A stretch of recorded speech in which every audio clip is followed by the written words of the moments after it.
এরপর মাম্মাম আসলো। মাম্মামরে দেখে আমি ভাবছিলাম আজকে মাম্মামরে জড়ায় ধরে মনের সব কষ্টের কথা বলে দিব, কিন্তু দেখো মাম্মাম আমারে কাছেই টানলো না, রুম থেকে বের করে দিছে আমারে। নাহিয়ান, আমার মাম্মাম, আমার নিজের মাম্মাম আজকে তোমাকে যেভাবে আদর করছে না, তোমার দিকে যেভাবে তাকাইছে না, আমি সব দেখছি।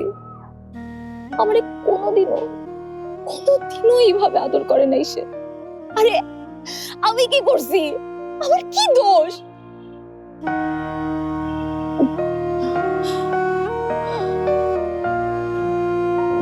আমার বেস্ট ফ্রেন্ড মেঘা, যারে আমি হেজিটেশন ছাড়া মনের সব কথা শেয়ার করতাম, সেও আমার আজকে ফোন দিয়ে কি বলছে জানো? তাকে যেন আমি আর কোনোদিনও ফোন না দেই।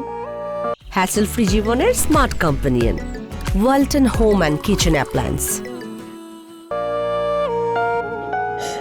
এখন আমার কথা বলার আর কেউ নাই নাহিয়ান।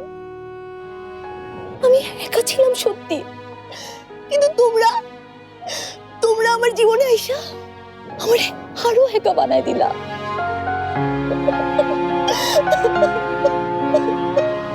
রাশা, প্লিজ ডোন্ট।